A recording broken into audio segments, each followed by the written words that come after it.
네, 오늘은 로마서 세 번째 시간입니다. 우리의 인생의 여정에는 어떤 계기로 새로운 세계, 또 새로운 삶의 방법을 맞이하게 되는 때가 있습니다. 대표적인 예가 잉태와 출산의 때입니다. 아이를 잉태하였다는 사실을 알면 감사하고 또 감격이 있죠. 그리고 그 아이를 기다리다가 아이가 세상에 태어나면 이제 둘만의 부부의 삶 속에 커다란 변화가 생깁니다. 이제 새로운 세계로 들어가는 것이죠. 세상에 어떤 기쁨도 아이를 키우면서 느끼는 기쁨과 견줄 수 없습니다. 기쁨과 행복이 있습니다. 아이가 아니었다면 어디서도 경험할 수 없는 것이죠. 그러나 다른 한편 상상도 못했던 수고와 고단함이 뒤따릅니다. 이미 우리가 다 경험한 바입니다. 그 수고를 하루하루 내 몸으로 하나씩 그 인내로 받아가는 과정이 부모가 되는 과정이고 성숙해가는 과정이고 또 더욱 풍성한 삶을 경험해 가는 과정이자 마지막으로 하나님의 마음을 더 많이 이해하는 과정이 됩니다. 그러니까 이 즐거움과 이 수고가 분리되어 있지 않다는 뜻입니다. 공존하고 있다는 것이죠. 우리가 예수 그리스도를 나의 구주로 믿고 또 그것을 입으로 시인한다는 것은 삶에 엄청난 변화가 있습니다. 그리고 그것은 우리를 새로운 세계로 들어가게 합니다. 지난주에 살펴보았듯이 사람이 가진 어떤 것으로도 만들어낼 수 없는 구원, 하나님의 의, 바로 예수 그리스도께서 육신으로 오셔서 우리를 대신하여 십자가를 지심으로 우리 그것을 믿는 모든 자에게 하나님께서 구원을 이루어 주셨습니다. 그가 우리의 모든 죄를 대신해서 그 죄값을 치루어 주신 것이죠. 죄의 결과가 죄의 결과로 사망이 들어온 것인데 예수님께서 그 죄를 다 해결해 주셨기 때문에 이제 우리는 그 사망에서 자유로운 세계로 들어가게 된 것입니다. 그러니 우리에게는 이제 더 이상 어떠한 정죄함도 없다고 오늘 본문 1절 말씀이 우리에게 가르쳐주고 있습니다. 이어서 이는 그리스도 예수 안에 있는 생명의 성령의 법이 죄와 사망의 법에서 우리를 해방시켰기 때문입니다. 곧 죄가 없다고 의롭다고 인정함을 받았기 때문에 죄의 결과인 사망에서도 해방이 되었다는 것이죠. 이 일은 육신을 가진 우리로서는 할 수 없는 일입니다. 그래서 하나님이 자기 아들을 육신의 모양으로 보내어 하나님만 하실 수 있는 방법, 하나님만 하실 수 있는 일, 육신을 따르지 않고 영을 따라 율법의 요구를 다 이루셨다고 오늘 3절, 4절이 우리에게 가르쳐주고 있습니다. 의롭다고 인정을 받았다는 것은 죄와 사망에서 벗어나 새로운 세계로 우리를 데려갑니다. 사망에서 종로를 댔던 세계에서 이제부터는 주님과 함께하는 영생의 세계로 들어가는 것이고 이게 시작이 되었다는 것입니다. 로마서 5장 21절은 이렇게 말합니다. 이는 죄가 사망 안에서 왕노릇한 것 같이 은혜도 또한 의로 말미암아 왕노릇하여 우리 주 예수 그리스도로 말미암아 영생에 이르게 하려 함이라. 아멘.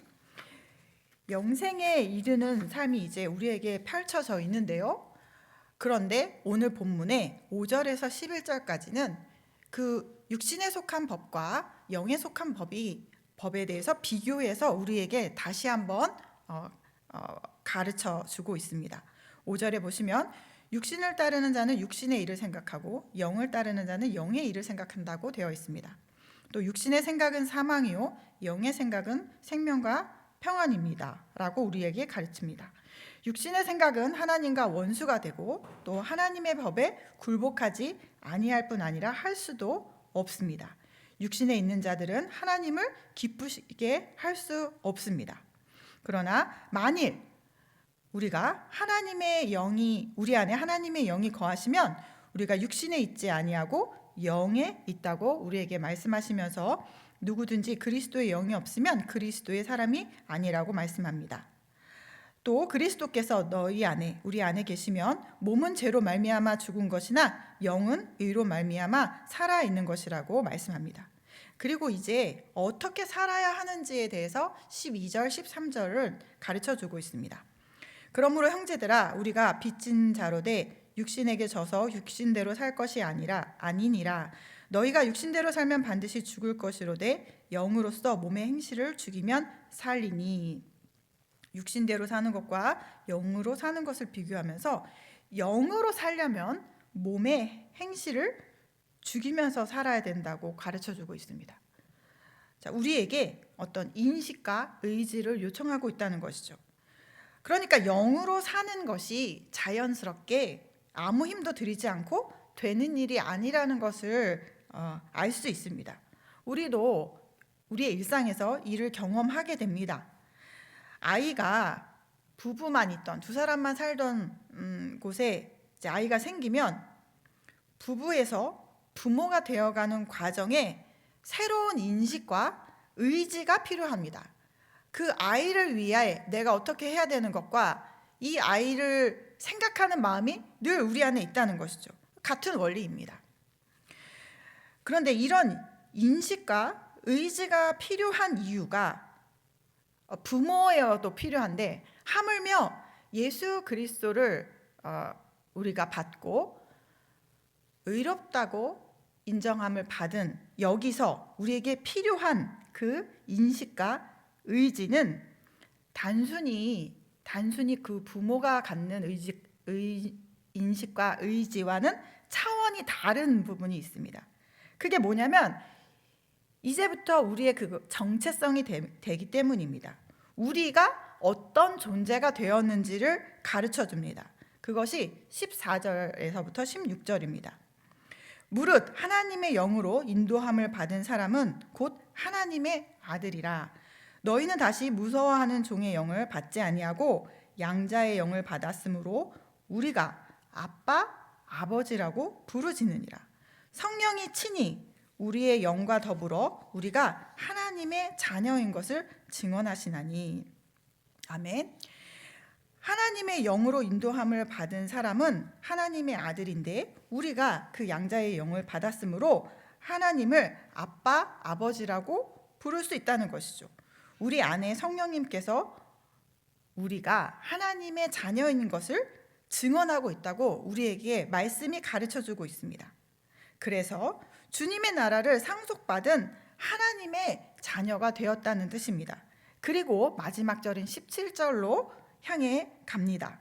17절, 자녀이면 또한 상속자 곧 하나님의 상속자요 그리스도와 함께한 상속자니 우리가 그와 함께 영광을 받기 위하여 고난도 함께 받아야 할 것이니라. 아멘.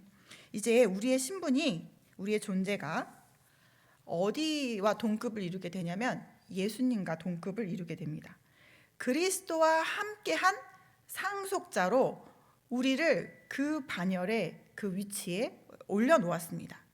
그게 우리가 달라진 우리의 상태입니다.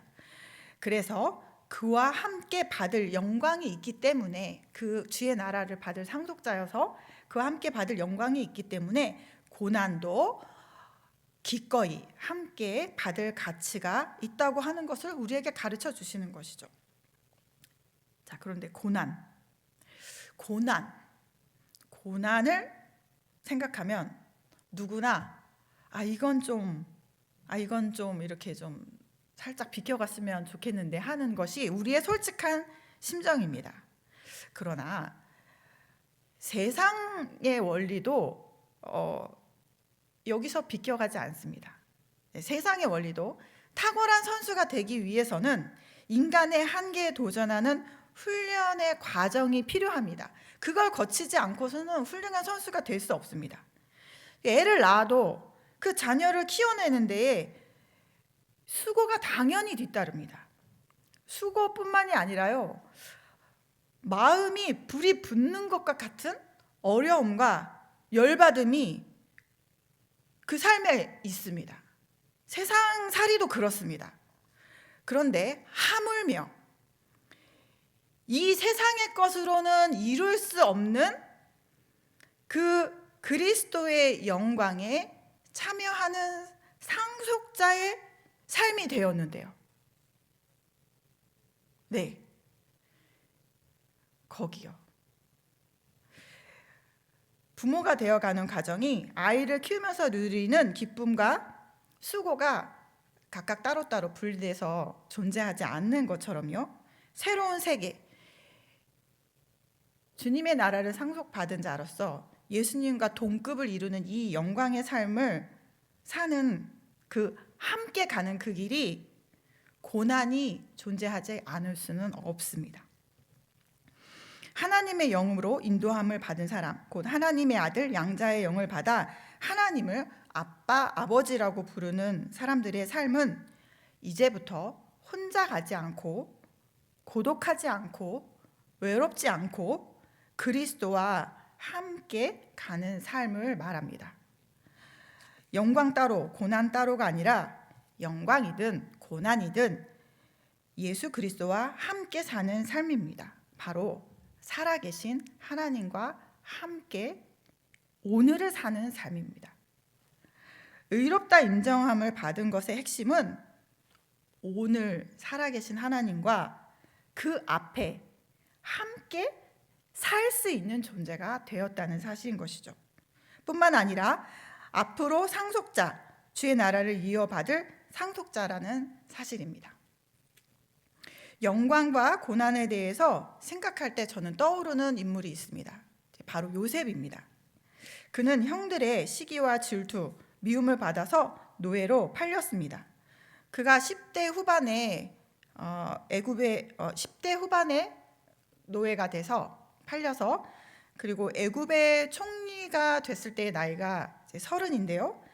그 사이에 그 10수년 노예로 고초를 당했고 이해되지 않는 고난과 고통이 있었습니다.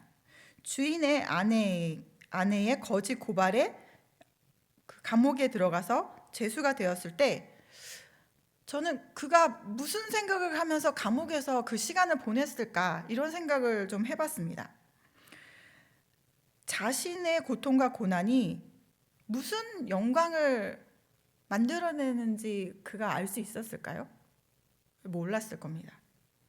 그는 수많은 밤을 눈물로 잠자리에 들었을 것이며 눈물을 밥과 반찬으로 삼아서 먹었을 것 같습니다.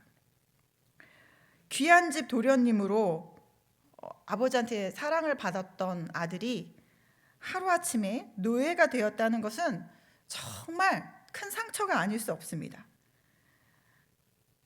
그리고 그 노예로 살아가는 그 삶의 인격적인 모독과 이전과는 다른 그 삶을 자신의 현실로 받아서 이거를 견뎌내는 것에 얼마만큼의 그 아픈 마음이 있었을지 우리는 사실 가늠하기 어렵습니다. 그의 심경을 성경이 자세하게 우리에게 가르쳐주고 있지 않습니다. 그런데 성경이 우리에게 주는 하나님의 관점, 요셉을 향한 하나님의 관점이 있는데요, 우리가 다 아시는 것처럼 형통입니다.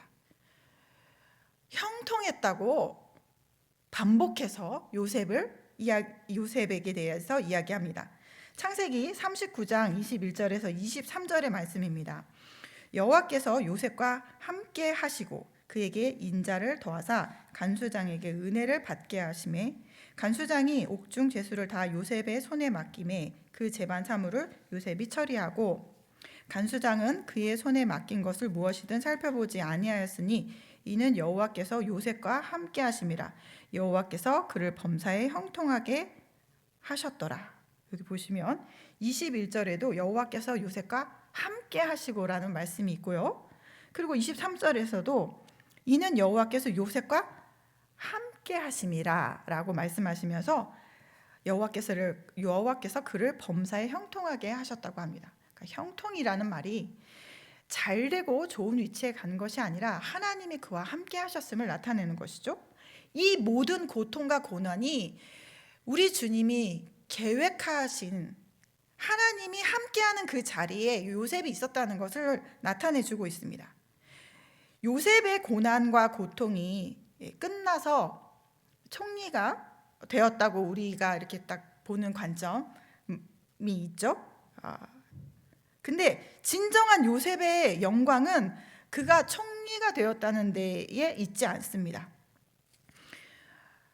창세기 45장 5절에 이렇게 요셉이 형들에게 말하는 부분이 있습니다. 당신들이 나를 이곳에 팔았다고 해서 근심하지 마소서, 한탄하지 마소서. 하나님이 생명을 구원하시려고 나를 당신들보다 먼저 보내셨나이다 라고 말합니다. 그리고 나중에 그 아버지 야곱이 죽은 후에 형들이 요셉이 자신들에게 어떤 복수를 할까 봐 두려워할 때에 요셉이 다시 한번 이렇게 말합니다. 창세기 50장 19절에서 21절입니다. 요셉이 그들에게 이르되 두려워하지 마소서, 내가 하나님을 대신하리이까. 당신들은 나를 해하려 하였으나 하나님은 그것을 선으로 바꾸사 오늘과 같이 많은 백성의 생명을 구원하게 하시려 하셨나니 당신들은 두려워하지 마소서, 내가 당신들과 당신들의 자녀를 기르리이다 하고 그들을 간곡한 말로 위로하였더라. 아멘. 자신의 삶을 통해서 그 민족을 구원하시는 하나님의 손길을 경험하고 또 그 하나님의 고백을 이렇게 나타내는 데에 그의 영광이 있습니다. 요셉의 영광이 여기 있습니다. 자신의 삶의 그 고난을 통해서 그의 가족을 넘어서서 그의 민족이 하나님의 계획 안에, 그 구원의 계획 안에 있다는 것을 알게 되는 것이 요셉의 영광입니다. 이 영광은 그 시간이 지나서 결과로 나타난 것이지만 이 수고와 고난의 시간을 살아가는 동안, 그동안 요셉은 자신의 삶이 어떤 영광을 만들어내는지 알 수 없습니다. 그리고 앞으로 어떤 영광이 있을지 그걸 알고 견뎌낸 것이 아니라는 것입니다. 요셉이 견딜 수 있었던 것은 오늘 요셉과 함께 하시는 하나님과 그 길을 갔던 것이죠. 요셉의 모든 시간 속에서 하나님이 함께 하셨음을 또한 성경이 우리에게 가르쳐 주고 있습니다. 의롭다 인정함을 받았다는 것은 살아계신 하나님과 오늘 내가 함께 살고 있다는 것입니다. 이것이 우리에게 복이고 형통한 삶, 이것을 말씀하고 있는 것이죠. 그리스도인에게 형통은 잘 되는 것이 아니라 오늘 나와 함께 하시는 하나님을 내가 만나고 있다는 것이 우리에게 형통이며 우리에게 복입니다. 무엇보다 그것이 현재 진행 중이라는 사실입니다. 그래서 그와 함께 어디든 갈 수 있는 겁니다. 기쁨의 자리든 고난의 자리든 어디 있든지 이해할 수 없는 고난 앞에서도 어디가 끝인지 알 수 없는 곳에서도 승리하신 예수님을 소망하면서 그분과 함께 그 길을 가고 있기 때문에 견뎌낼 수 있는 것입니다. 이 땅에 살면서도 보이지 않는 하나님과 동행하는 그 삶을 사는 것이요. 이것이 의롭다함을 인정받은 우리의 복이 되는 것입니다. 이제 저는 말씀 마무리하려고 합니다. 제가 앞에 서두에 아이가 태어나는 것에 대해서 비유를 했는데요. 아이는 눈에 보이기 때문에 아이와 함께 새로운 생활이 시작됐을 때에 무시를 할 수가 없습니다. 걔가 울면은 뭐가 불편해서 그런지 애한테 맞춰야 되고요. 그 아이를 위해 기꺼이 수고를 하죠. 그런데 우리 눈에 보이지 않는 하나님이 우리와 함께 하고 계시다는 것을 우리가 아는 방법은 하나님의 말씀을 가까이 하는 것과 하나님을 찬양하는 데에 있는 줄 믿습니다. 우리 5절 말씀 잠깐 보시면요. 영에 속한 자는, 영을 따르는 자는 영의 일을 생각한다고 되어 있습니다. 우리에게 의롭다 인정함이 주어졌고 우리가 하나님과 동행하는 삶을 살지라도 우리의 생각이 거기에 맞춰져 있지 않으면 우리가 하나님과 함께 사는 이 축복의 삶을 누리지 못하는 겁니다. 그러므로 우리의 생각이 주님을 바라보는 데 맞춰져 있어야 하고 영의 일을 생각하는 데 맞춰져 있어야 한다는 뜻입니다. 뿐만 아니라 주의 영이 우리를 다스릴 수 있도록 우리를 내어드려야 할 것입니다. 곧 늘 깨어 있어야 한다는 말입니다. 육신을 따르는 자는 육신의 일을 생각하고요. 영의 일을 따르는 자는 영의 일을 생각한다고 우리에게 가르쳐 주시는 이 말씀은 이것이 자연스럽게 되는 일이 아닌 뿐만 아니라 그러나 우리 안에 일하시는 주의 영이 우리를 반드시 주님과 함께하며 영생에 이르는 그 길로 인도하는 뜻이기도 합니다. 하나님과 함께 살아간다는 것을 우리가 날마다 기억하시면서 그 앞에서 사시는 오늘 하루가 되셨으면 좋겠습니다.